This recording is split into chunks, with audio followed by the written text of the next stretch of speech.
Hello and welcome to Juliet and Lucy's Quiet Leadership Revolution, the podcast for senior and aspiring leaders who want to make their voice heard and their impact felt through thoughtful, reflective, confident leadership. I'm Juliet Corbett. I'm an executive coach and strategist, and I work one-to-one with senior leaders, guiding them to find their strategic focus, empower their teams, and regain control over their time. And I'm Lucy Gower. I'm a facilitator, trainer and coach, and I empower leaders to build their happy, confident and high-performing teams. Today, this is number 2 in our series called Shift Your Perspective. And we're going to be talking about what if slowing down actually helps you to speed up. Now, Juliet, I know that you've got a lot of thoughts on this one, so kick off. Yeah, well, I'm going to try really hard not to make this like a 3-hour long episode because I have a lot of thoughts on this. And just briefly at the beginning here, I think this is actually something that I myself have learned over maybe the last 5 years. And it's made an enormous impact on both my professional life and my home outside work life as well. Actually, it's one of the things which has completely shifted what it is I'm able to do, able to deliver for people and able to feel in terms of enjoying life along the way. So I think it's a really powerful way to shift perspective. We assume that the faster we go, the more we're going to achieve. And it just isn't true. Yeah. Slowing down does help you speed up. Yeah, Lucy, how about you? I agree.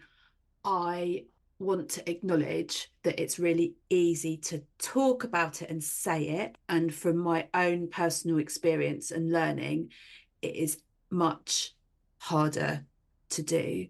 But yeah, absolutely. And I suppose my lens on working life, I started out really being specifically honing in on innovation and creativity skills for teams. And from a creativity perspective, being able to slow down and percolate, ponder, be bored, not busy. Bored, not busy. That's a good title for another podcast. But in all seriousness, being bored, not busy allows our brain to keep making neural connections and is great for problem solving and creative thinking. When we are busy, rushing about, going fast, doing lots of things, there's no space, there's no room for some of those connections to be made, and we miss things. And I believe that we don't do our best work if we're rushing from one thing to the next. Definitely. I think that's personally where I've seen the biggest impact. So I think that if you're rushing from one thing to the next because you're trying to speed up and go faster and faster and trying to achieve lots and lots of things, you're basically trying to work about 50% capacity cognitively because you don't have access to the intuition. The intuition was with the word that I use for it. There are other words that you could use, but that for that gut feeling, that inner knowing, that quiet voice of knowing inside you, whatever name you want to give it, you only really hear it. And it's always there within you, I think, but you only really hear it where you slow down enough to get that intuition. And if you don't have that gut instinct, that spidey sense, whatever you want to call it, if you don't have that working for you, then you're trying to achieve things and you're basically trying to work with half capacity. I agree. I think that gut instinct, I believe it's a thing. It happens for a reason. There's lots of examples from myself and from clients I work with where we've talked about, I haven't got a gut feeling for this.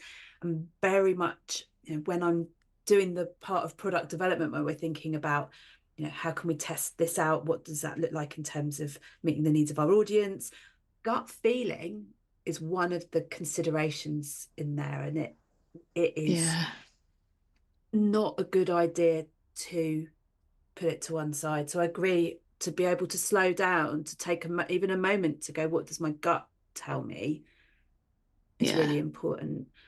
And it is. I've had a memory pop into my head. About 10 years ago, I was in a facilitated workshop, which was all about going slowly in order to go faster. and we were sent out Mm. with one very simple question for a walk and talk. I would say it was more like an amble and talk, which in and of itself is helpful.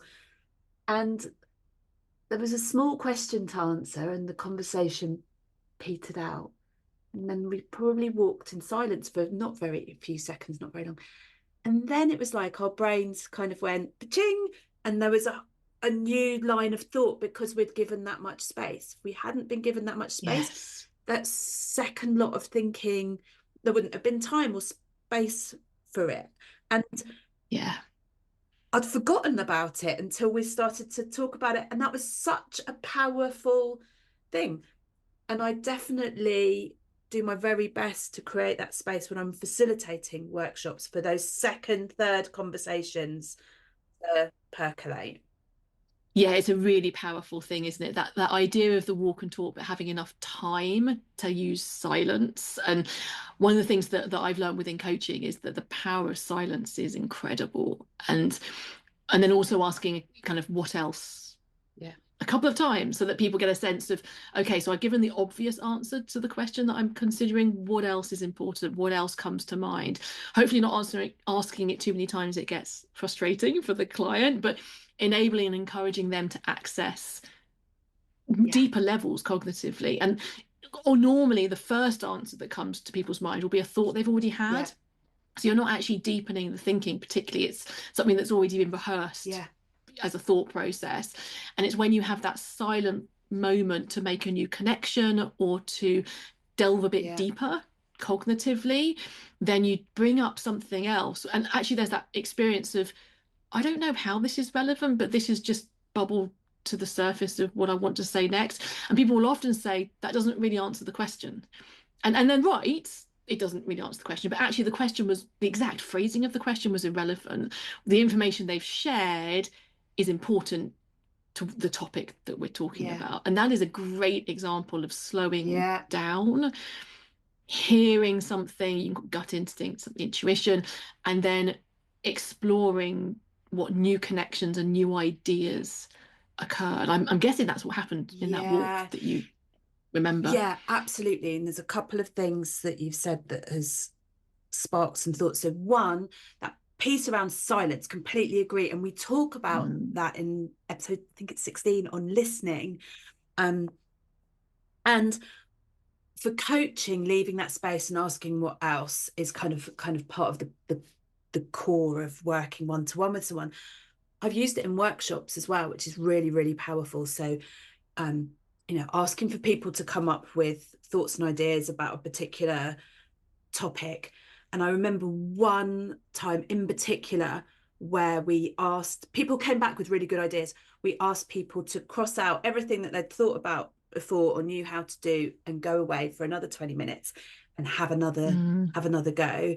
And exactly as you say, it's like we got all the stuff that's bubbling at the surface out of the way and gave time and permission to go now, like delve a bit deeper. And the quality of the ideas and thoughts, and exactly as you say, things that were perhaps not directly answering the question, but really helpful little nuggets that other people could pick up on yeah, because there was time and yeah, space.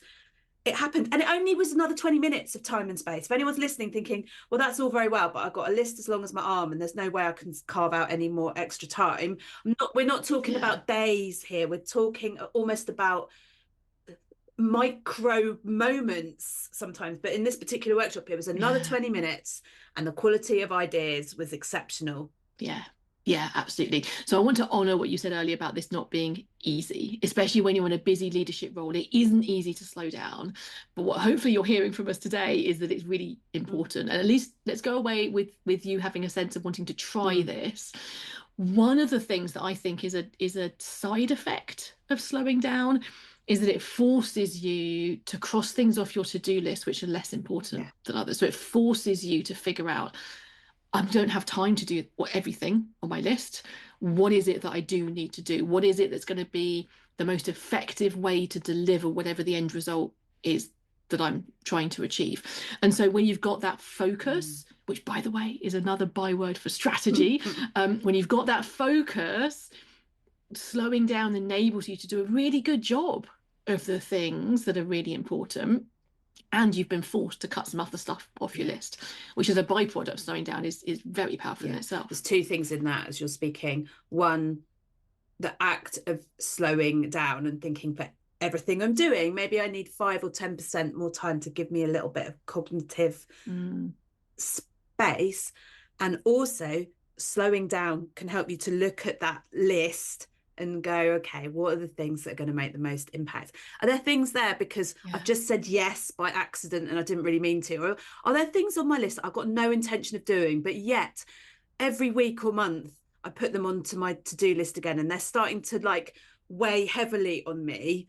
Little bit of time can, and stepping back from that because you're out of the doing and busy can help you take a different perspective on that, and to delegate or remove some of the things that you're carrying around that are weighing heavy on you.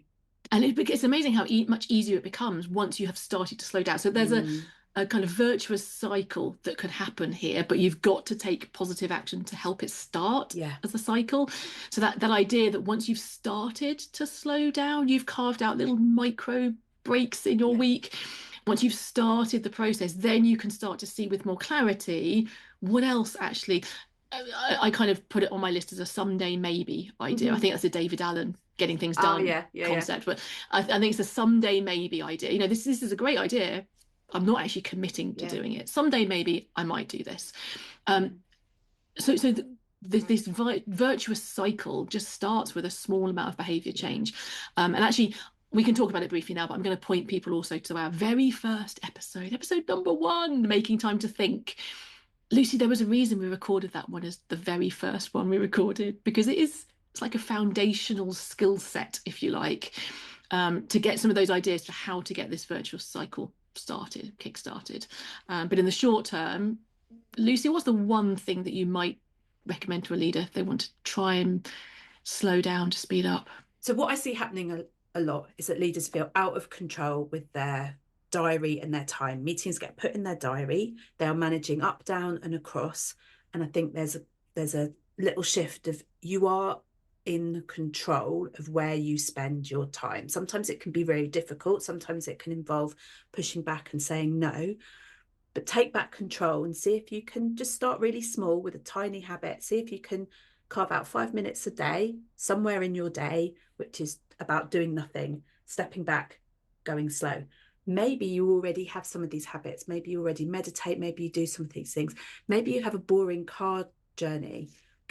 On that journey, can you make that your 5 minutes of stepping back? See where you can integrate it to what your day already looks like, and have a go at noticing how you feel before you deliberately do it and how you feel after. Because I think one of the things, it's really easy to go, it's important to make time to think, it's important to go slowly, but cognitively you've got to connect going slow with better performance and feeling better.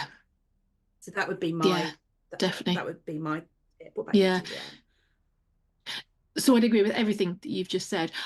If you're looking for something else, I would also say that, yes, obviously on this podcast, we're always focusing on what it means for a leader. So we're talking about what it means for a leader to slow down in order to speed up. I would say in this example, it doesn't have to be a leadership or work context. You could find something in your outside work life where you can experiment with this, because it's going to have the same general impact. And so your brain's going to start to get that idea that slowing down is a good, nice, happy feeling. So I would say, if you're using any social media or reading news websites or doing anything on your phone, whether that's inside work or outside work, I would say spend maybe a fortnight doing a little bit of a detox and just helping yourself to, okay, if you need to be engaged, that's fine. You have a timer for how long you do those things. But I think for a lot of people, when they step back and give themselves permission not to do any of those things, and allow their brain, and not replace it with something else that's busy, allow your brain to be bored. Bored, not busy. Bored. That's what we're going for. Yeah. I think it can work the same outside work as it can in. On that, I had a conversation with a client recently around, I find it really difficult to be bored, to switch off from my working life. And me too. And we had a conversation in a in a mastermind group about how that was really, really difficult. And some of the things that we talked about was, what is it that you can do that it's not necessarily about being bored to start with, but what is it that's all consuming in order that there's no room for work thoughts to Yeah. sneak in. So we talked about immersed, going to the cinema, watching a really good film, not half scrolling and watching Netflix, which is what I have Yeah. been known to do in the past, which is very bad because partial attention on everything. I talked about how I used to scuba dive, and when I was under the water, pretty much all I could concentrate on was what I could see and staying alive. And then over lockdown, I said I was never going to do it, but I am one of the women that jumps in the sea all year round, and it is absolutely brilliant. And I was saying the brain freeze means that you can't think about anything again apart from staying alive. Now, this is the wrong message here. I'm not saying you need to do things that are life threatening in order that your brain Yeah. can't focus. But what I'm saying is, if you can find something that you love and enjoy doing that is all consuming, where you can be in the flow with it, if you're struggling to Yeah. kind of be bored as your first step, which many of us do, Yeah. find a thing that Yeah. is all completely immersive, where there's no other room in your brain to think about anything else. Yeah. I'm going to give two slightly more mundane examples so that people don't feel they have to go and scuba dive or jump in the sea. For me, it's gardening. Yes, I gardening mean, for me too. Yeah. yeah, that sense of I'm not particularly good at it, so I actually have to use my brain while I'm doing it. So there we I'm go. going to You're challenge you on gonna. that. You are good. I've seen your garden. It's lovely. You're good at gardening. I enjoy it greatly. And then someone else I know does jigsaws. Oh, yeah. Actually, a couple of people I know do jigsaws. That concept that the harder the jigsaw, like there's no space left in your brain. Yeah. So I don't think you need to be, Yeah. you don't have to do anything No. dangerous. But yes, I agree. The idea of just switching off the social media and then sitting being bored is quite challenging. So switch off the social media and then do Yeah. something which is going to fully engage your brain. But it is this sense of, even though you feel your brain is fully engaged by the activity, the reason that's helping you slow down is because you don't want to think obsessively about work. You don't want to think cognitively obsessively about Mm. work, but you're creating the space for that really brilliant idea that wouldn't have come to you Mm-hmm. otherwise. Yeah. So if that work thought does come back in, but it comes in with something fresh, that's great. Don't criticize your brain. Oh, you weren't supposed to be thinking about work. No, no, no. Okay, let's write it down Yeah. on a post-it note and then get back Exactly. to whatever it was we were doing. Because our, Um, our subconscious is always trying to make connections, working away at some of these. yes, That's why many people wake up at 3 a.m. and have a great idea, because even in our sleep, we yes, do it. Have a notepad yes, by your bed, write it down, go back to sleep. yeah. Yeah, our brains are designed not to be on the whole Mm. time. I mean, sleep is the obvious biological response to that, but there's also a sense that this processing of ideas and concepts and the linkages and the connections, our brain is always working on that. We just want to make sure that we are not cognitively overloading our brain so that they can. They're amazing. They're amazing tools. Yeah, Let's make sure we're using them to the best of their ability. Yeah. 100%. So I am on this particular one, I am really interested to hear thoughts and feedback. So as you're Mm. listening to this, I'd love to hear from you either whether you found this has worked and this is something that you also practice and what Mm. you do, which would be wonderful to hear. I'd also love to hear from you if this is really tough. You like the idea of it and you're not quite managing to do it, because I think the more that Lucy and I, the more that we can hear what's getting in people's way, that we can cover those Agreed. topics more specifically in future Yeah. episodes. And this is one of those fundamental things. Yeah, slow down to speed up. Agreed. Definitely give it a try. So Lucy, what do you want people to take away from this episode, or your key points? I think I want people to take away that this isn't a gimmicky thing. There's lots of research and proven methodologies that being busy isn't the best state for us. And to be able to shift to being less busy, going slower, will help us to get better results and make more impact. And if the one thing that you do is to start to think about what that might mean and look like for you, that's step one in making the shift. I'm a Yeah. believer in small little steps. So that would be the first thing that I would want people, if you're not already doing this, to take away. Yeah. What about you, Juliet? What's your So I want to build on that and say the next thing I want you to feel this. Like I do want you to trust us, I want you to believe us, but more importantly, I want you to feel this for Mm, yourself. So making those little micro changes that are going to help you to feel it, and then reflecting on, oh, this is what that Juliet and Lucy thing was on about. Yeah, okay. So I want to encourage you to create the feeling of what it feels like to slow down, and then to reflect on how you can build that up over time. But it is all about the feeling. None of us commit to long-term behavior change and thought pattern change and shifting perspectives unless it feels mm, better at the end of the day. Yeah. agreed. Lucy, how can you help people to slow down in order to speed up? I can run slowing down workshops to help people feel that. And I work one to one with leaders and with their teams to help create time and space, training on productivity, and specifically about making time to think for whole teams and organizations to help to shift that culture. How about you, Juliet? How can Yeah, you help people that might be struggling with this? sure.